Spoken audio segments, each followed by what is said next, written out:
Salutations everyone, welcome back to the channel. Good to have you along here again today. Today we're going to run Suzuka 3 laps against a mixed field here. We're in the Alpha Giulia. Get a good hard start here and see if we can't jump past most of the pack because AI being AI. Yeah, let's talk about, ooh, hey, nice. I didn't get taken out. And that's one thing I've noticed with the AI, talking about the AI there. It seems to me that the biggest issue with the AI is once you get in front of them, it's like they're oblivious to you once you move in front of them. But when you're in that three-quarter area behind them, where you're going to overtake or you get beside them, the AI doesn't seem to try to collide with you. It's only when you sort of get in front of them. So it's like they're oblivious to your car once you're in front of them. So yeah, it's kind of weird, but I don't think the AI is quite as bad as everybody's been making it out to be. It's still a long ways from perfect, but I can see they probably got a lot more issues to worry about with this.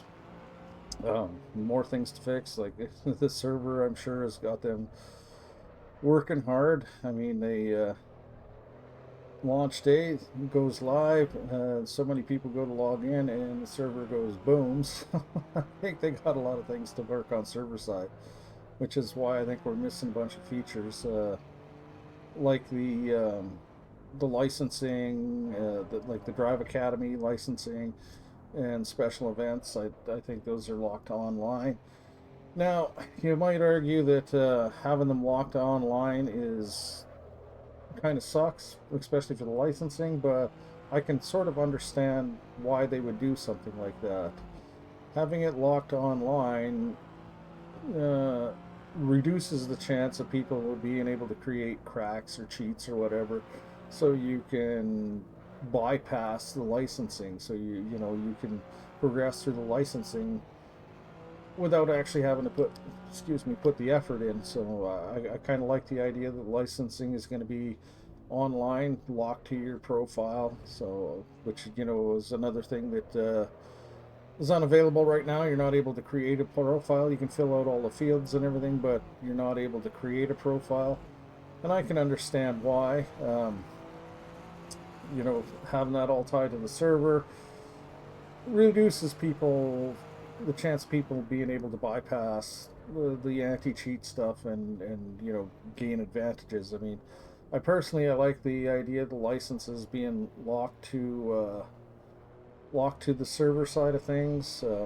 I mean, you progress through there, you get into a higher class license where excuse me, where you can race in a higher class race and stuff like that. You don't want somebody in there that's going to just uses a hack to bypass all the licensing stuff so they can come race in a higher lobby when they don't have the skill set to be racing in that higher lobby. It'd be like if I get as high as let's use the Forza classifications here. If I get an A class license but I can't pass the S class test to get the S class license, well, it's not really fair to those that have passed the S class license and are racing in the S class lobbies to have somebody coming into the lobby that really, according to the licensing, isn't qualified to be there. You don't want somebody in there without the skill that's going to ruin the race. It's going to, can't control the car, can't control the power, etc., etc. You know what I mean? So I think that's a good idea. I seen some comments about why is so much of the stuff locked to the server side of things, and I think that's why. It's to provide a much better gaming experience for everybody. So I'm not going to complain about that.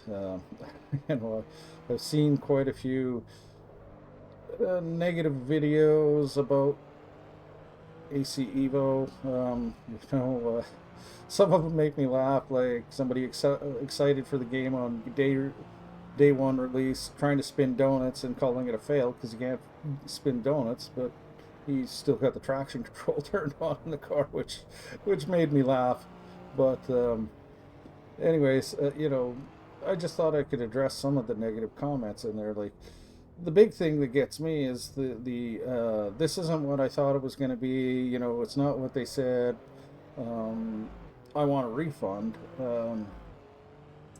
First of all, go to their website. Go to their website. It doesn't take very far down their website, and there's this nice little box that says feedback. Give them feedback.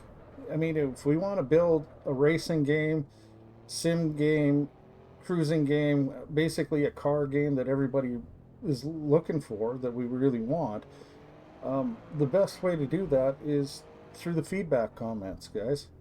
You know, whether you join their Discord to do feedback through there, or just the other option to fill out forms and send it in that way. I did one myself, putting in the suggestion where it would be really nice to have a benchmark tool with the graphics set up so you could fine tune your graphics without having to jump in and out of the races. I think that would be a wonderful idea to see that. So that's one of the feedback things I put into there. Use the tools that are available to you, right? You know, if you're racing, I suggest get a notepad and a pen, set it down beside you when you're doing the racing or whatever, and there's something screwy, hit the escape button or whatever, pause the game, pick up the notepad, write it down, give a good detailed explanation and stuff like that, so that you can give constructive feedback to the developers. It's the only way you're going to improve the game. To simply whine about it, ask for a refund, and then wait for it to come out when it's the development part is finished, when this phase is done. You know, it's not going to do you any favors, because you're just going to bitch about the same old problems, because if no one gives them feedback, they don't know where the problems are. So I suggest that's what I can suggest for you to do. You know, help them build the game we want.